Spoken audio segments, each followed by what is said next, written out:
You know ID in the town all day. ID in the SEA. You know ID in the town all day.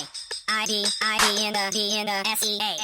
Hello and welcome to a special episode of the Fabulous Pelton Cast. I'm your co-host Kevin Pelton, and I'm Tristan Carcino. And the Seattle Seahawks have defeated the Los Angeles Rams Whoa! in a game where they truly had it all the way, especially when fans were booing repeatedly.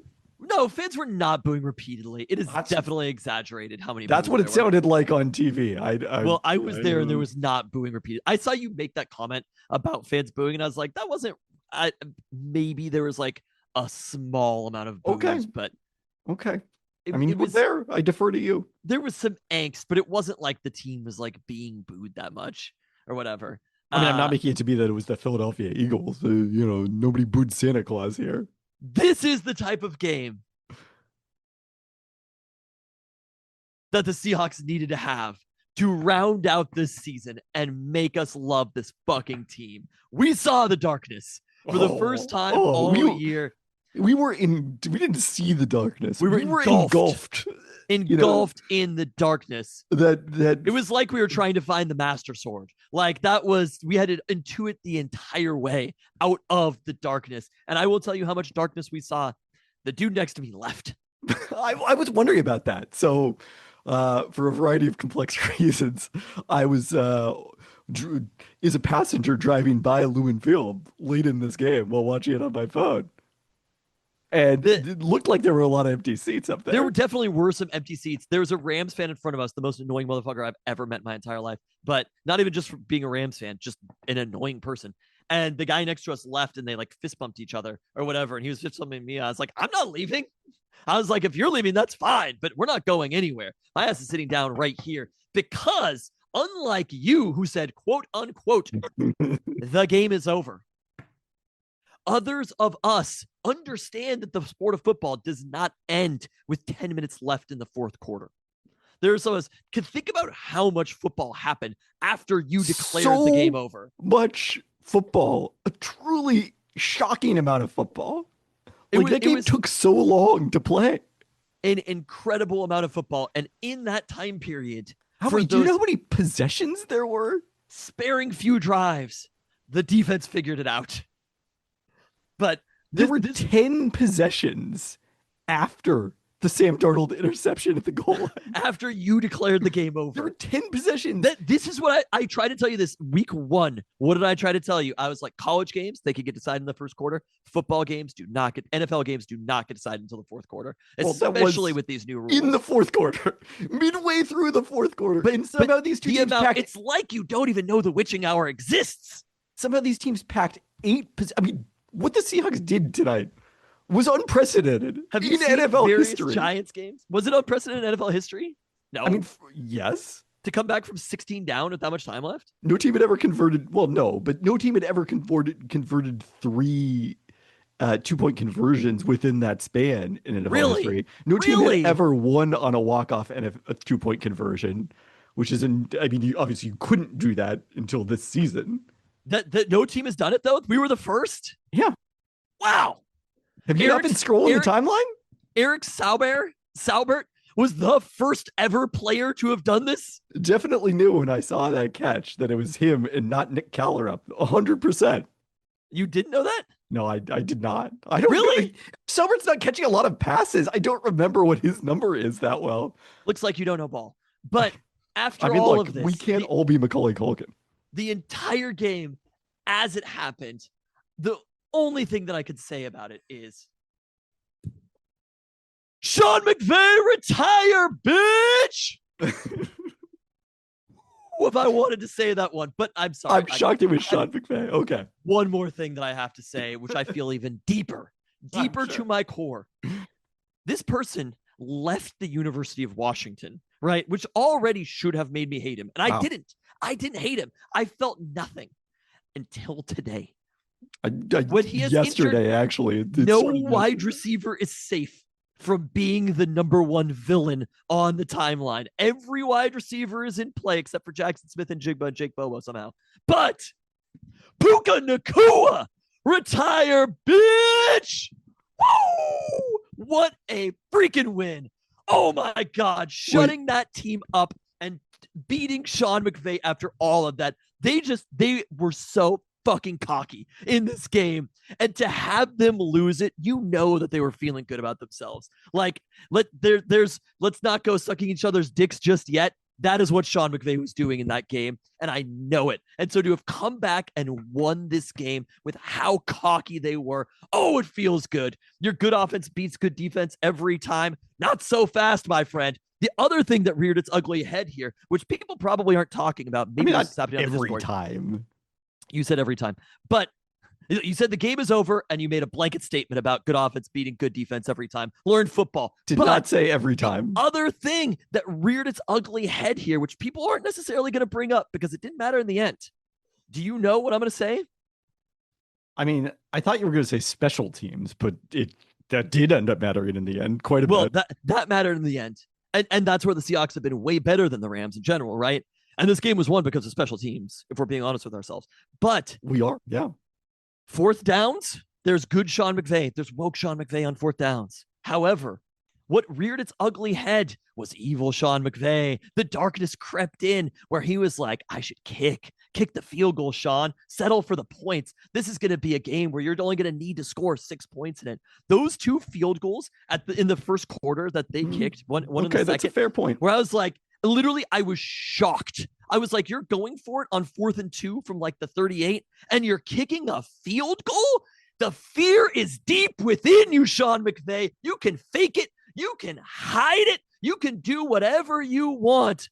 This is a Pygmalion type situation. You are coming back to your old self, Sean McVay. You're scared.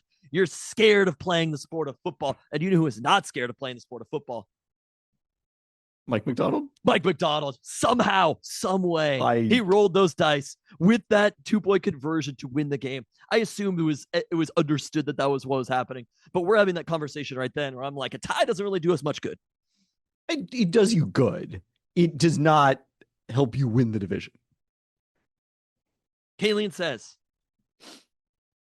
quote, we as a family would like to know if there are any more retire bitches coming. You can't tell. You don't know what's in your heart. Should I just say maybe? You might be moved. I mean, there's one person I'm shocked has not gotten to retire just yet. I mean, Mike Macdonald did punt on 4th and 1 at their own 44 in the first half, which it was like 50-50.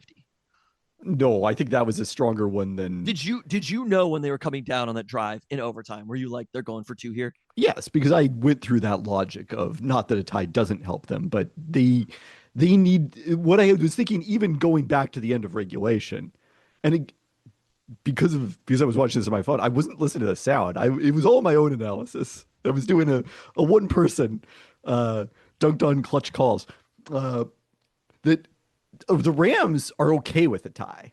A tie does not hurt the Rams, but the Seahawks want no part of a tie.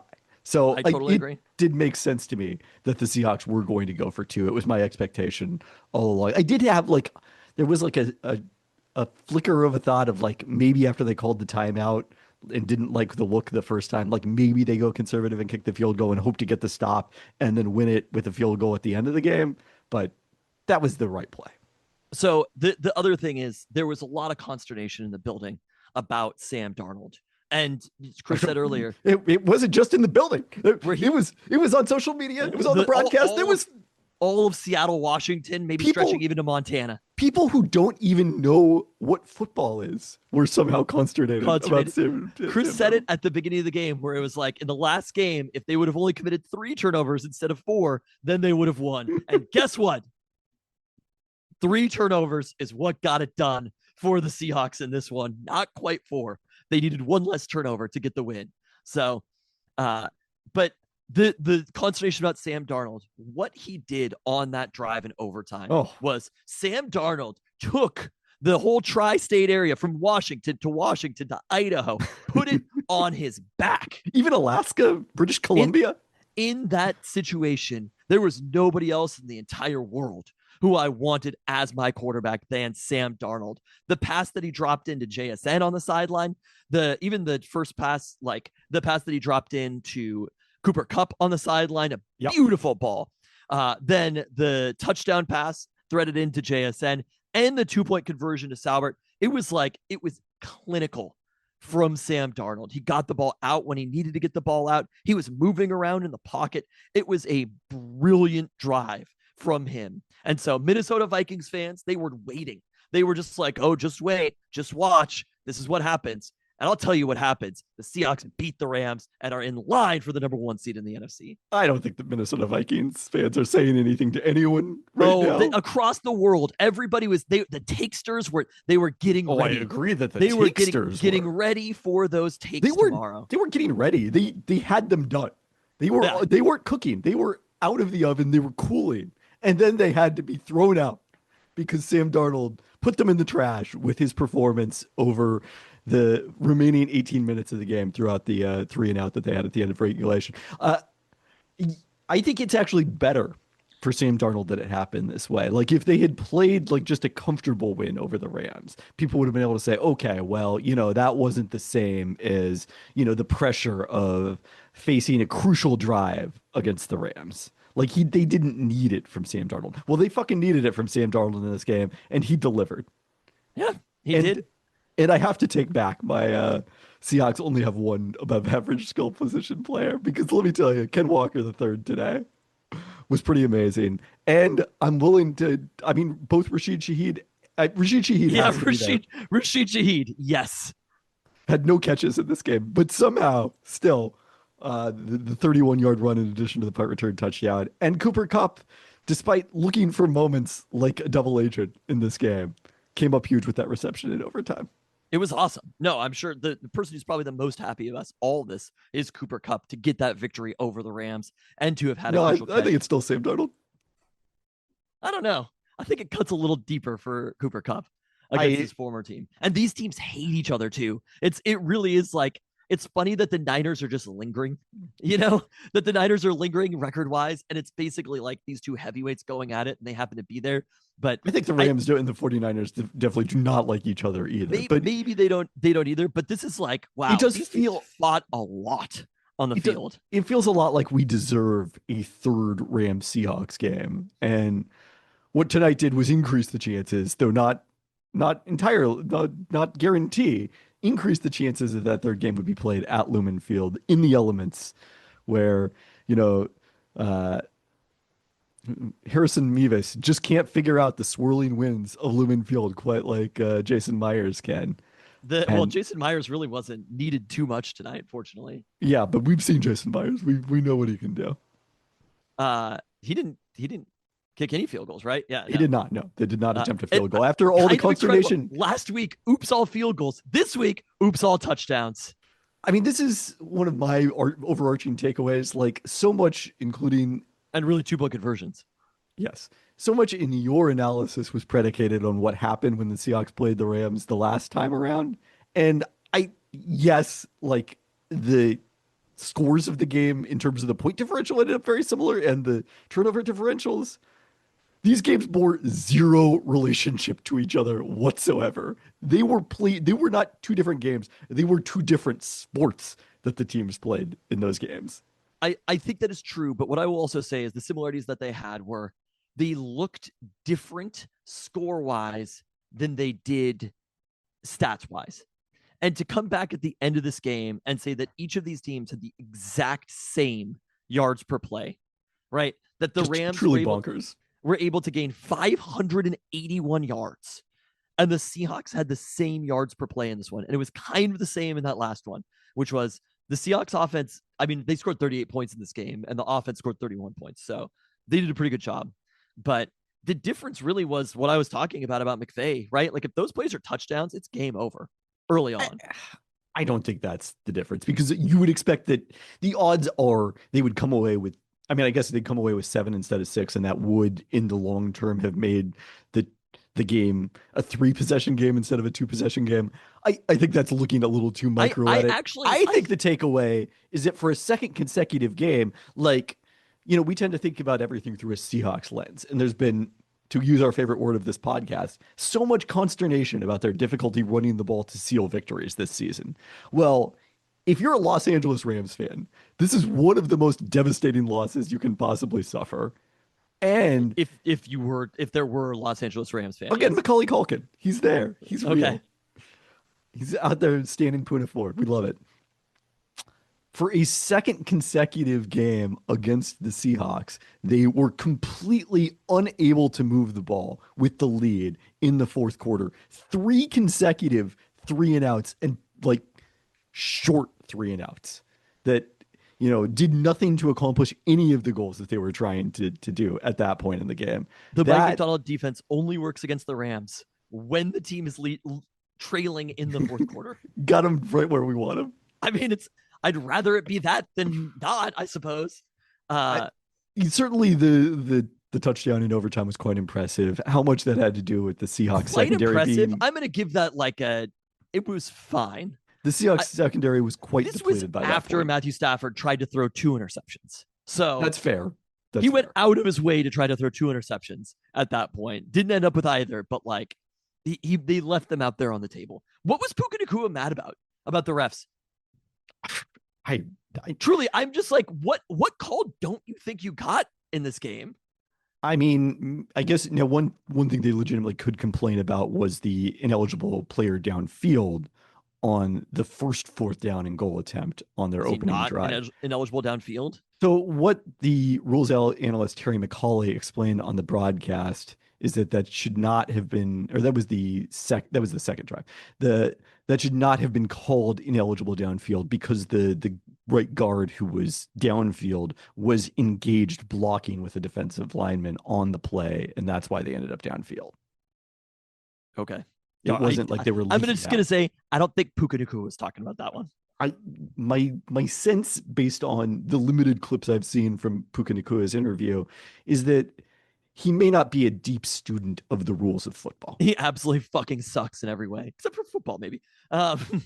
He's undoubtedly very good at catching passes. Okay, so do you know where this ranks? I was curious as far as total yards against in, let's say, Lumen Field history. You'd say this field history. Do you have any idea? Because I was definitely like, that feels high up there with the most amount of yards that I've ever seen in person before. That's a lot. By the way, okay, so this was a Ben Solak tweet from my colleague at ESPN. See, actually the 5th team in NFL history to convert 3 2-point conversions after the third quarter. The first team to win the game doing so. All the others would have done those in the fourth quarter because, again, no 2-point conversions in overtime until now. Another stat here, this is what it was unprecedented from Dante Koplowitz Fleming. Since 1975, teams with 400 plus yards, no giveaways, no sacks taken, 3+ takeaways, 79-0 before tonight. Wow. Now 79-1. The other thought that I had was basically, to me, this was probably the third. I think this is better than the Beastquake game. I think this is the third best Seahawks game that I've ever been to. Wow. So and the 2 NFC championship games, and then this is what unimpeachable, right? Like they played 2 NFC championship games. Really, I actually think the Packers one is a better NFC championship game than the Niners one. But like a lot of darkness was seen. Exactly. But the fact that we hadn't been to the Super Bowl, we never won a Super Bowl at that point in the Niners game, the magnitude is probably higher, and it has the most iconic play in Seahawks history. So those 2 games, but then I think this one, given everything, right? Like, given that it puts them in the position to possibly be the number 1 seed in the NFC, a team that every single time they've been the number 1 seed in the NFC has made it to the Super Bowl. So you would be rightful if you were to say, have pretty high expectations for the Seahawks team from here going forward. Right? Winning this game, this was the moment. And they also didn't win it in a way. There was a moment where it was basically like, if they somehow win this game, they will have done it through smoke and mirrors and magic. But by the end of the game, especially when you look at the Darnold drive, when you look at the yards per play, when you look at the stops that the defense had, honestly, when you looked at some of the missed opportunities that the Seahawks defense had as well, I don't think that they lucked into winning this game necessarily. Now, every individual moment took a lot of things going right along the way. But what people forget when they talk about that is it also took a lot of things going wrong to get them to that point. Does that make sense? Like you can't only start the luck counter at when Sam Darnold throws the interception, second interception. You have to include the rest of the game too. So I'm there. Take me through. So then you're Cooper basically Kupp fumbling and the Rams recovering like right into a group of Rams and them getting the touchback on that is like a hugely lucky play. I'm sorry, for the Rams. Down at the one. Literally, he is holding the ball and well, the ball is in his hands, but he doesn't have possession of it, which we've seen are two different things. That's why the Ernest Jones, the fourth interception in overtime, was not an interception. That's what Puka Nacua was talking about. No, I'm sure it was actually, now that I think about it, it was probably the 2-point conversion that appeared. So anyway, just starting at that point forward, right? People are leaving kind of in droves. There were a lot of people who got up and left. And I'm just like, I'm here, right? Like that has always been our mentality, is like, we are sticking it out. I'm more likely to leave in a blowout than I am if the team is getting a blowout win if the team is losing. Because part of me wants to be, there was a Bruce Arians thing where the guy who heckles people coming out of the locker room, and Bruce Arians said, like when he was like walking out, the dude was heckling him. He was like, I better see your ass in that seat after the game. And I was like, I love that mentality, because he's like, if you're going to talk shit, you better be there talking shit to the end. You better not get up and leave. Keep that same energy is basically what Bruce Arians is saying. Would you like to know the actual stat on this? What is that? It was the most yards allowed in a game in Seahawks history. That's it. Every single game. Excluding nobody. 581 is the most in Seahawks history. I had a sneaking suspicion that was it, but you never know if there was a previous one. So I do love that Mike Macdonald's vaunted defense. Like Pete Carroll can't really take a victory lap here in any way, but that Mike Macdonald's vaunted defense gave up the most yards in NFL history. The previous record, Seahawks history, not NFL history. It's Seahawks history. Not NFL. The previous record was set by the San Francisco 49ers in a game where Joe Montana threw 3 touchdown passes to Jerry Rice. So that's the standard they beat. Wow. That was 1988. So we're in that moment though, where Darnold is just throwing the pick. It's a pretty brutal pick too, if we're being honest. Even before then, like the crowd is getting pretty demoralized at that point. He throws that pick and it's just like flattened, right? And the Seahawks defense comes up with a huge stop in that moment. I mean, like every stop at the end of the game was huge that they had. And the defense legitimately played quite well from that point forward. But even the overtime, like they were pretty gassed at that point, I think. In the overtime, they were gassed and injured. Yeah, they were without. Rick Woolen suffered a knee injury of unclear severity. Kobe Bryant suffered an injury that is clearly pretty severe, but wasn't. Okay, I saw him. Not definitively season-ending, according to Mike Macdonald. And then during that period of time, Nick Emanwari was in concussion, being checked for a concussion, but he passed that check. And I saw him come. He came out after the first drive of overtime, where I was like, he's probably not seeing the field one way or the other. But McDonald said Emanwari would have come back in the game if the Seahawks had gone on defense. But so they were pretty like beaten down defensively at that point, and so really the defense, from like the moments that the Rams had that they did move the ball in the fourth quarter, it was a couple, like Puka just made a play on the catch that he had. But otherwise, I thought the defense played pretty excellent across the board. And you do somehow, despite giving up the most yards in Seahawks history, have to give the Seahawks defense some credit and Mike Macdonald some credit for the Rams came out. Sean McVay, I don't think Sean McVay has ever been more in his bag. And I thought to myself in the first half, this is the best offense I've ever seen in my entire life. I mean, the flea flicker for the check down screen. That's it happens though. I'm not saying that, but that's in his bag. It's not the first time I've ever seen it. Part of the being in his bag was like, everybody is covered. And then Matt Stafford hits somebody who's wide open, where I'm like looking at the field. And I'm like, they've got it all covered. And it's like, boom, they forgot about Blake Corum or whatever, and I was just like, my God. The amount of throws where it's like the defense is like, we got it, we did it. And then boom, there's a tight end who pops out for a completion. Now, I will say it was still a lot of dink and dunk bullshit. There was a lot of that in this game. I don't know that I would go that far. You can't be dink and dunk when you're averaging 7 yards per play, almost 7 yards per play. But they had big plays. It's almost like the offense of the team from down south, where it's like garbage, garbage, garbage, garbage, garbage, garbage, garbage, a few yards, boom, big play. I think you're underestimating the degree to which it, like the Seahawks did a great job of shutting down the Rams running game, which is why they were able to force those repeated 3 and outs. That's the point, is when the Rams are running the ball, the Seahawks generally do well. Like, yes, Kyron Williams breaks off some 8-yard runs early in the game, and this is the philosophy I talked about in the preview. Like, eventually you're going to shut that shit down. That just can't continue.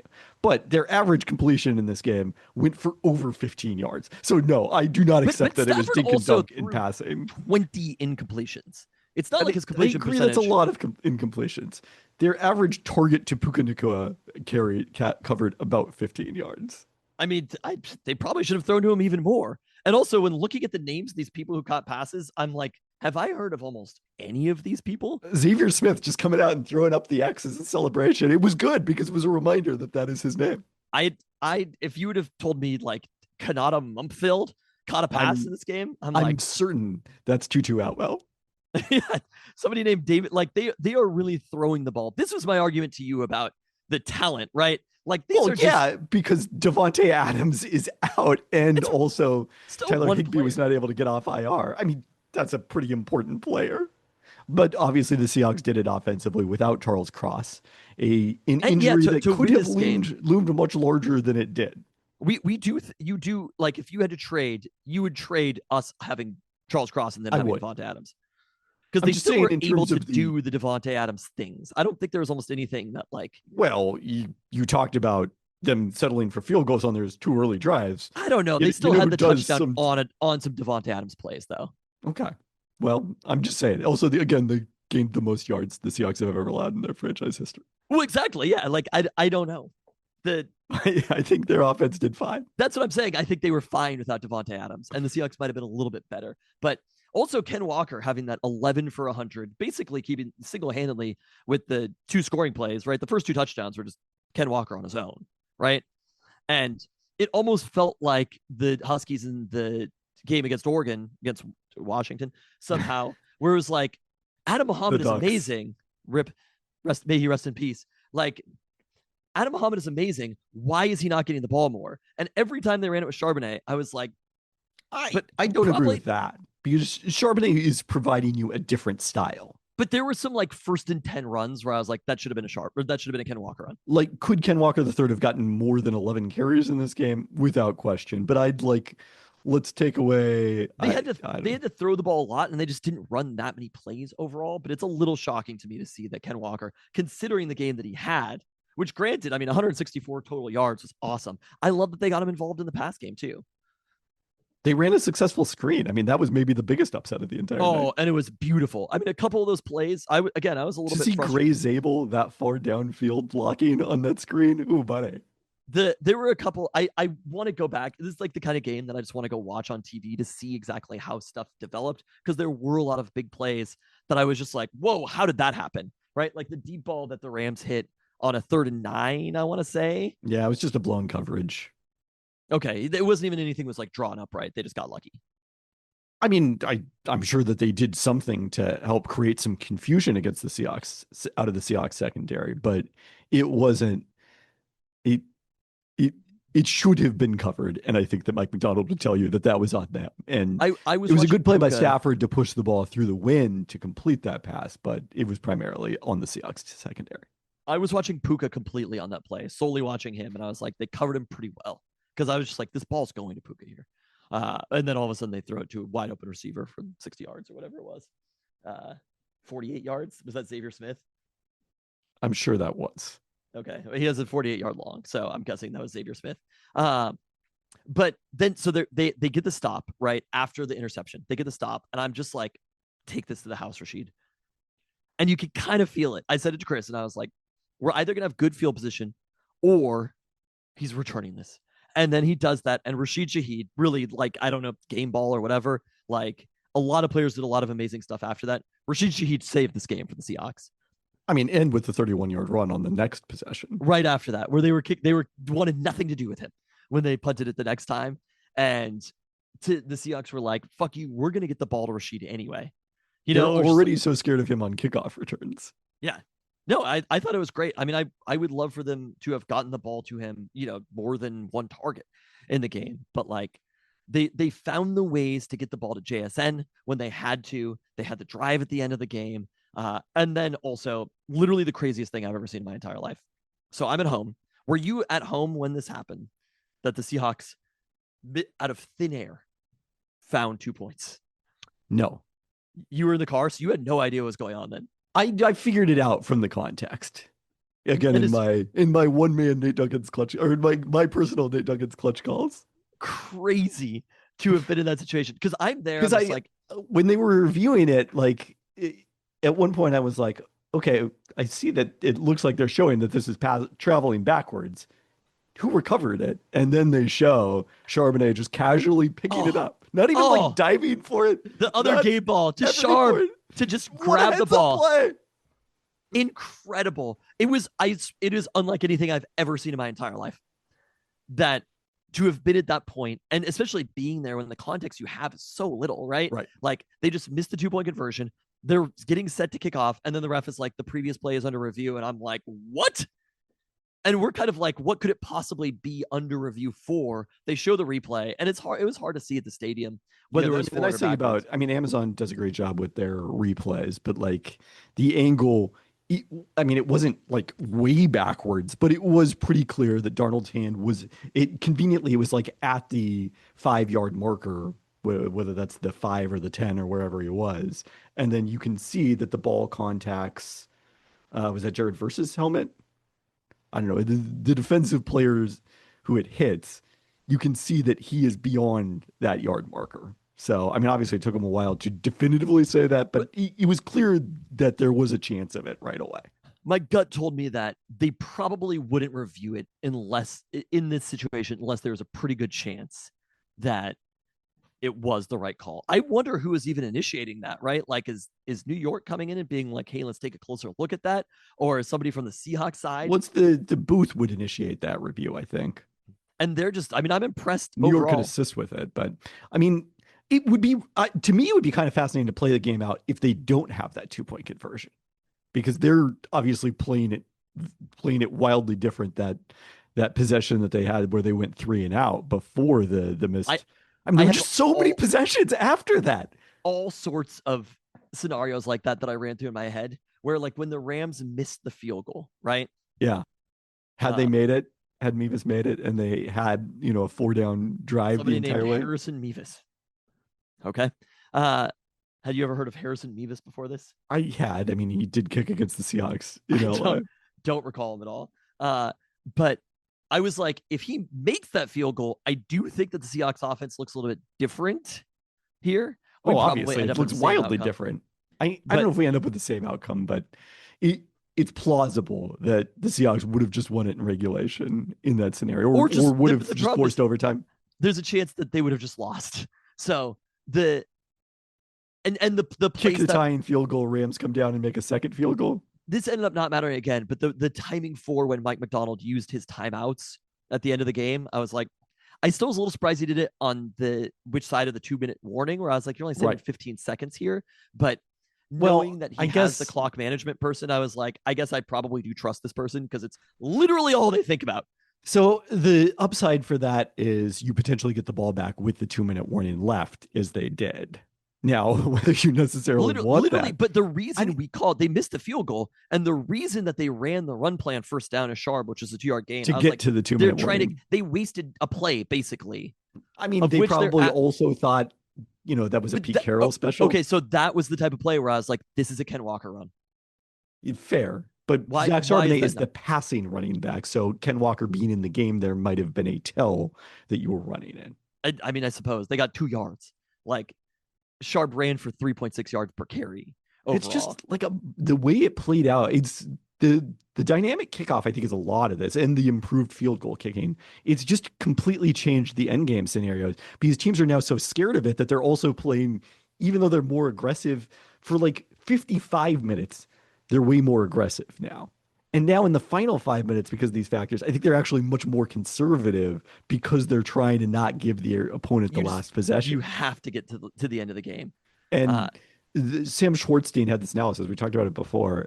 There are normally 24 possessions in the game. There were 11 in the fourth quarter. And again, as I pointed out, 8 in the final 8 or 9 minutes of this game. It's kind of, it's part of that, Stafford having 20 incompletions is just like he was throwing a lot of incompletions at that point. And that was when the defense was playing very, very good. So I would be curious to see their yards per play. I wish they had this. I'm sure there's somewhere. Yards per play by quarter. Because it did feel like like I said, like the first and second quarters, McVay was so in his bag. And I was like, halftime, Mike McDonald has to come out and basically be like, these are all the things we have to fix. There was one play in particular that stood out to me as Mike McDonald did a great job of basically like on the rollouts, there's all the levels of receivers to hit, right? And they're kind of looking for somebody to get lost in there. So it's like deep, middle, short of the receivers when Stafford is rolling out. The Seahawks did such a good job of staying home on that one. And it was a play that Matt Stafford ran for 2 yards. And it was like, let Matt Stafford run the ball. You know, like that is the outcome that we want in this game is a Matthew Stafford run for 2 yards. Do not let him get the ball to one of these receivers. And it was clear that they basically just like hammered it home to them as like, that is what this offense is predicated on, is people getting lost when you're thinking about the motion and also finding receivers at all 3 different levels. And I thought the Seahawks defense did a really, really good job of that in the second half overall. Like the plays that they made in the second half was the Rams went and made good plays more than there was somebody wide open. Pass rush was a little bit better. I know that they didn't officially sack Stafford, but they got to Stafford quite a bit more. It turns out in the second half, the Rams averaged 6.55 yards per play.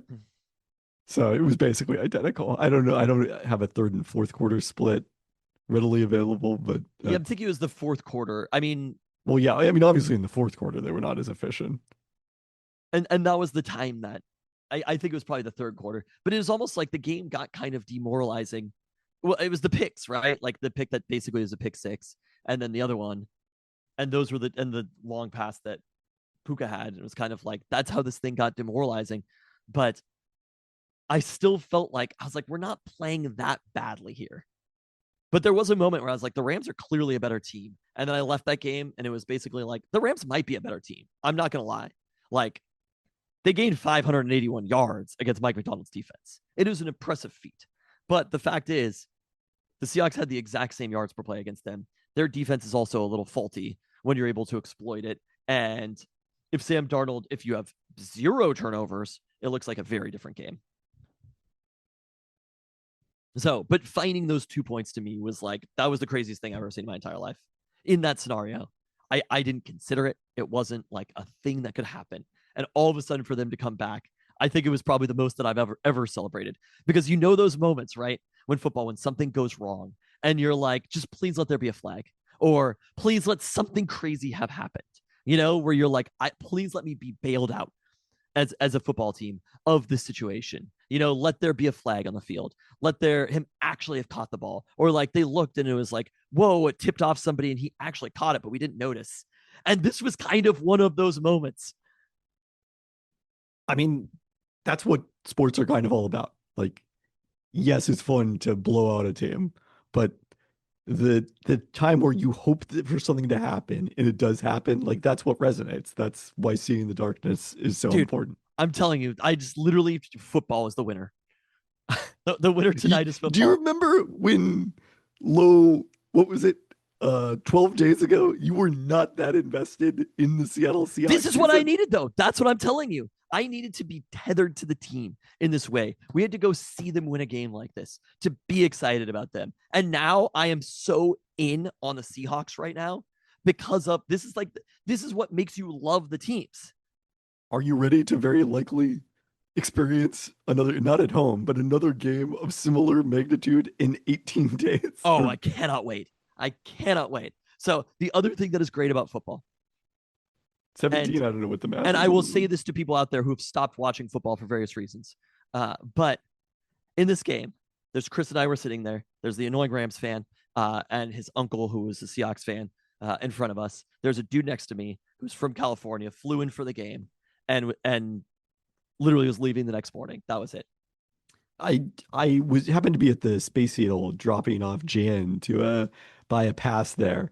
And there were so many like people around wearing Seahawks gear and one person wearing a Rams jersey. And it was like, man, what a brutal thing. You plan your trip to Seattle to go to the Seahawks game. And they're like, I'm going to the Space Needle. And then it was so foggy, you literally could not see out from the top of the Space Needle. Love to see it. Also, the Space Needles are ops. But okay. I love that that's a sentence that can happen in 2025. That landmark in Seattle is our op, and you agree. But if we're in the podcast logo, we'd take it out. Dude next to me, right? Seahawks fan. If we're in the podcast Hall of Fame, we'd take it out. He saw the darkness a little bit too hard, right? And he was like, in the third quarter, the game started getting a little bit ugly. I could feel he was like out of it. He wasn't cheering anymore. And I was like, and then Darnold throws the pick and he was like, I'm done. Gets up and leaves. And I was like, all right, you did fly from California to this game. That's fine. That is your prerogative to make that decision. So there's two other people next to him. Like, I'm mad that our section is so transient, but like, there are two other people next to him.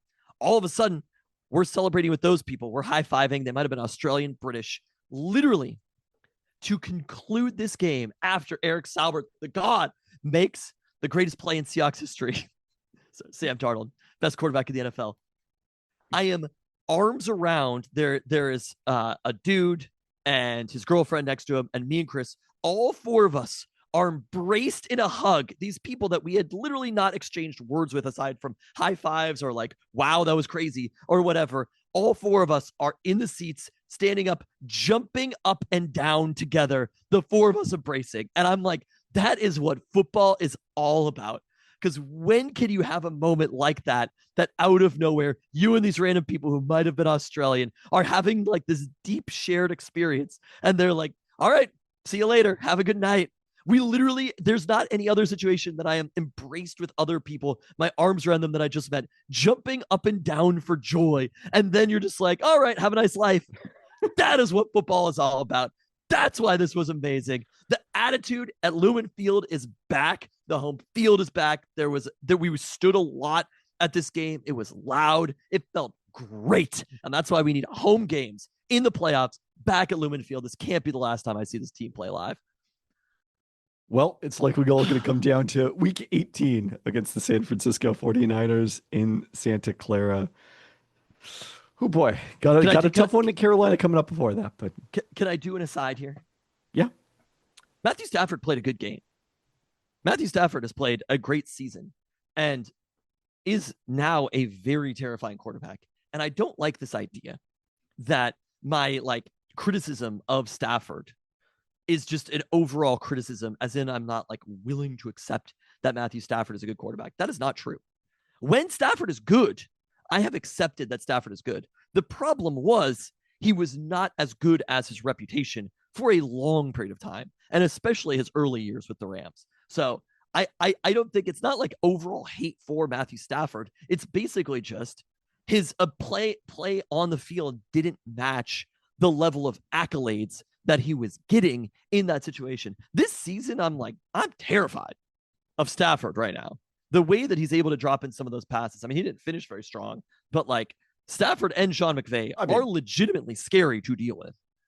What QBR did Matthew Stafford finish in this one? Only an 88. I guess it wasn't that great. But I mean, he's third in the NFL. But you were right about the worst EPA of Stafford's. You fought that point for so long too. You spent like 45 minutes coming back to it. It made me consider going into R to investigate it, but unfortunately, it turns out that's not my job. Made you consider going back into the podcast and deleting that because you hate to be wrong about things. We know how you do. No, the stat is wrong. I'm not wrong. literally, you were wrong. I will not accept that stat. It's got to be some sort of an error. I don't accept it. ESPN senior writer Kevin Pelton says there's glitches in the computer. But so the thing about takes is, this is a complete aside because it's been stuck in my craw lately. I don't know if I should name names, but on nobody cares. Who cares? On the High Fidelity Rewatchables podcast. Have you listened to this? I have not yet. You're naming names of the members of the High Fidelity Rewatchables pod? On the Chris Ryan thinks Luke Wilson could have been Harrison Ford hot take segment. Let me tell you, I watched The Family Stone the other night.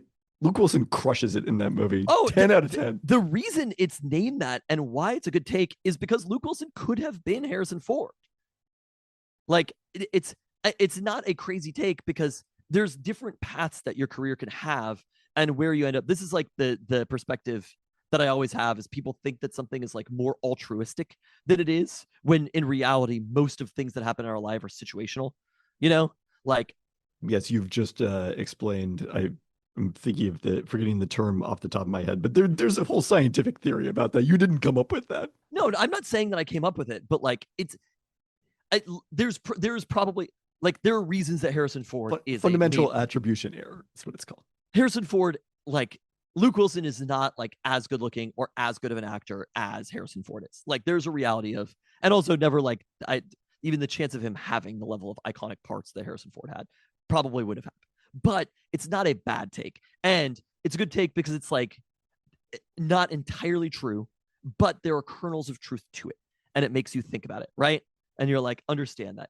When I'm talking about a bold prediction, Matt Stafford, historically, it's basically like, and also another Seattle sports icon, is the reason is because it's partially true. It's not that it's all the way true, but there's not.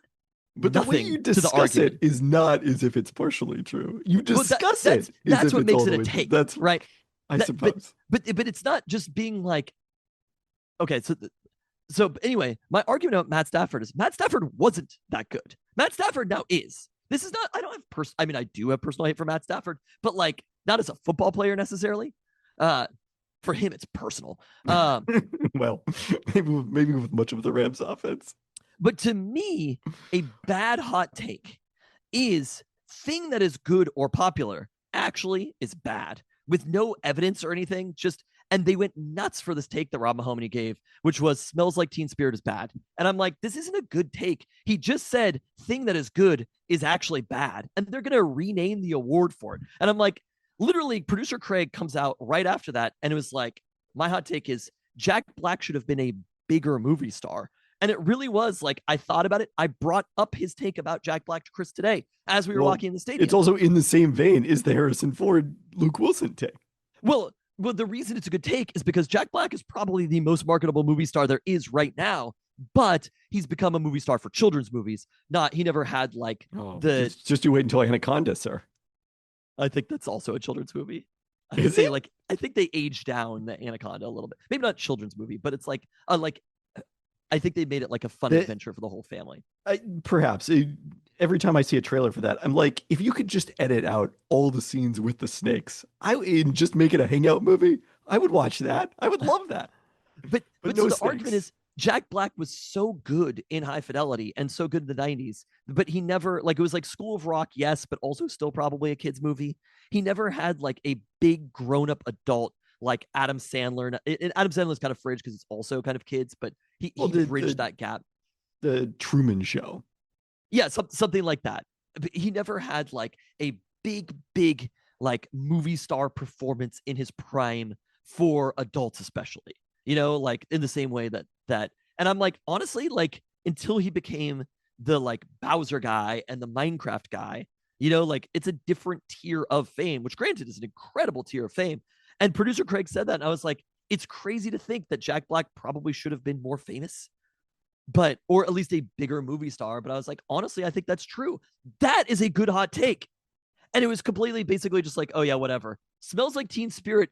Everybody knows Smells Like Teen Spirit is good, but I'd argue it's bad. It's not like there was no evidence. It wasn't like these things aren't true, or the problem exemplifies with this. The arguments, the comparison you're making is that there is actually evidence when we talk about athletes, because they do have statistics and we can put values on those. That's what I'm saying is about Matt Stafford. And Matt Stafford was not that good during that time. He was probably like the 10th best quarterback. But there can't be evidence that Smells Like Teen Spirit is not actually good, because there is no such thing as good or bad. I'm not saying when evidence, it comes to but music. you could be like, these are the cultural reasons why this thing is now like tired or whatever. It was performative for people to like this, or is emblematic of like, like you could bring other parts of culture in it, but that didn't happen. It was just thing that's good actually is bad. And I'm like, that's a bullshit hot take.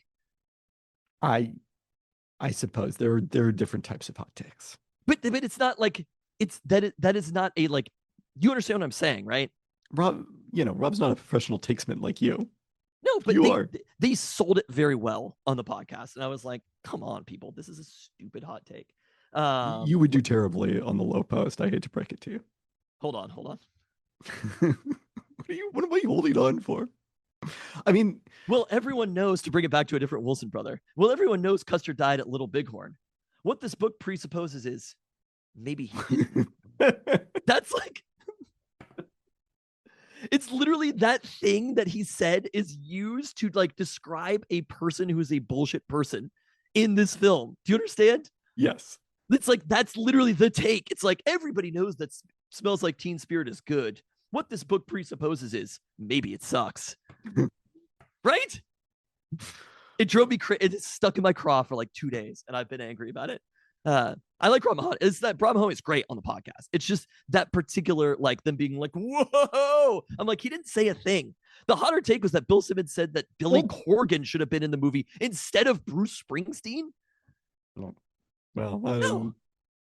It wasn't a hot take. It was just kind of a dumb idea. This is what's been sticking my craw about like the Puka Nakua, setting aside the anti-Semitic stuff and the very stream on which Puka Nakua is appearing. Like in to a lesser degree, like NBA coaches will complain about referees, and then people, because it's social media, be like, whoa, they really ethered the referees on that one. And it's like, what? They just said a biased thing and people happen to agree with it because other people are also biased. Like, they didn't actually make any real point. They just yelled stuff. You're talking about athletes or take people or? No, I'm saying in this case, Puka Nakua's comments about the refereeing, which were obviously nonsensical on any level beyond the most face of value. And then JB Bickerstaff has complained about the refereeing today, and Ime Udoka recently. People were angry about the refereeing, even though it's the holiday season, or maybe because it's the holiday season. I hope they find Puka Nakua into Affinity for that one. I was like, somehow do they donate the money that gets fined? Yeah. Oh, yeah, no. Find Puka Nakua 10 years salary for his stupid fucking perspective and for being anti-Semitic. I hate Puka Nakua. 10 years salary would be a bit excessive, but no. I do think it would be appropriate to find him. And I'm glad that he acknowledged in his apology that the touchdown celebration was anti-Semitic. So hopefully people cannot innocently make that mistake in the future. So I don't know how we ended up there to wrap up this podcast, but I'm glad that Puka Nakua didn't get to celebrate a victory at Lumen Field tonight. He would have been a rough conclusion to the week. At least his day was better than his brother's. It is true. Anyway, this was an incredible win, and I had such a fun time at the game, and I'm sure that the viewing experience at home or in the car on silent was really, really fun. And I think that's what this is all about. Like, this game being December 18th, having that happen, this is what we needed for this team. And to be at 12-3 right now, to have Darnold have that moment is like, AJ Barner had that moment where he's jumping up. Oh my God. That was the other thing. Yeah, we didn't talk about this though, but Clint, that was one of the moments where you're like in their bag. That touchdown pass. AJ Barner, 100%. That was like, I was like, oh, Clint got him on this one. And I think Darnold might have like checked into it at the line, like they got a look. And I love those plays. That's like my favorite shit to see broken down. Is there was one with Lamar on a screen pass that they scored last week on, because like a previous look that they got from the Bengals a couple weeks ago on Thanksgiving.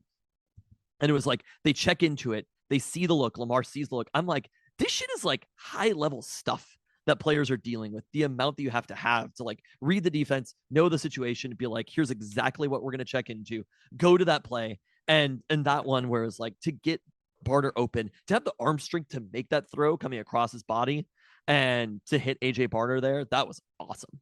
Sam Darnold is good, actually. If you haven't listened to it already, check out our 2025 year in music, where we talk about a bunch of popular songs that suck. Not actually. On that note, thanks for listening. Will we be back? What will we be back with next? Our weekly podcast next week? The weekly pod sometime early next week, TBD, when we will actually be able to record that one. When are we going to do the Pelton Cassier interview? Post-Christmas? We'll do that the week between Christmas and New Year's. Okay. I mean, I did definitely like, originally there was a thought of doing it this week, but there's still a lot to play out with the Seahawks. I'm glad we did not record that before tonight's game. That's for sure. Yeah. No, the bold predictions may be about the Week 18 game against the Niners. That we have in that podcast. It'll be exciting to see which AFC team you think is going to win the Super Bowl. I can't wait to find out on the bold prediction segment. Which AFC team I think is going to win the Super Bowl? Or go to the Super Bowl, I mean. Because I don't know if you recall a specific tradition of yours. Steelers, Seahawks every year. May still be. I don't know. That would certainly be interesting. Actually, I mean, I look forward to it. If that were the matchup, I would be pretty fucking excited. On that note, thanks for listening. Thanks.